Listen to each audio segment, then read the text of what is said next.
we're getting a lot of value out of AI, and there was a post, maybe we could bring it up, where they said that each new major model that was coming out was up to 10x more efficient than the other one, and that the previous models amounted to creating a lot of waste. And I've noticed a huge difference with the newer models that have come out. We're deploying them in our business.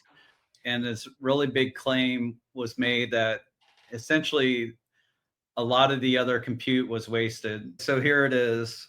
Massive efficiency gains and optimization will continue to propel the economics of AI usage. Numbers are staggering.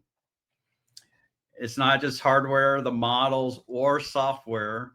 It's also efficiency of usage. And what they show is these order of magnitude drops in how much is wasted, the cost of the cheapest models dropping. So cost being driven down is a huge motivator. We're finding the cost of inference and is very compelling for us to use it in our business.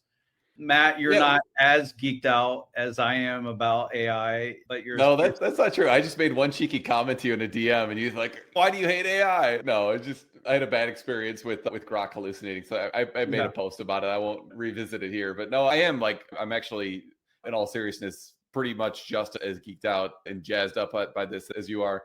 The one thing in that article, I'd encourage people to actually go and check it out. It's one of the craziest charts I've ever seen because it's a logarithmic scale that essentially shows the cost per token over time with these models.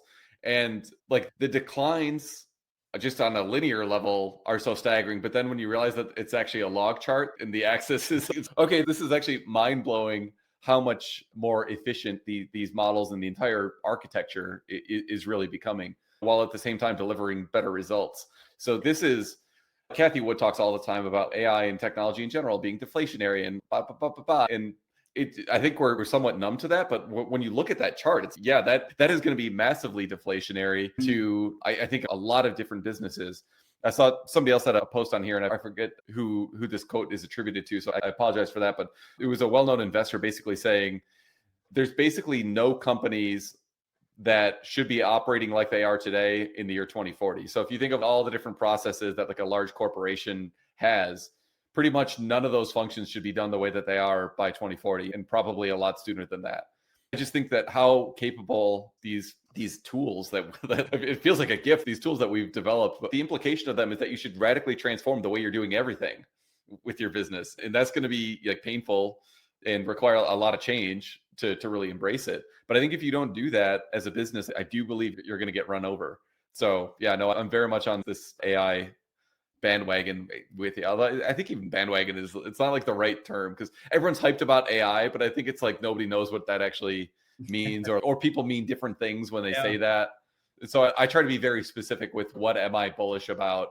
And I think my little thing where you and I had a slight disagreement was like LLMs, they can hallucinate, yeah. and they've got a lot better at reducing the hallucinations, but having I think we need to get better at harnessing deterministic processes with the LLMs to get like the correct output that you really need.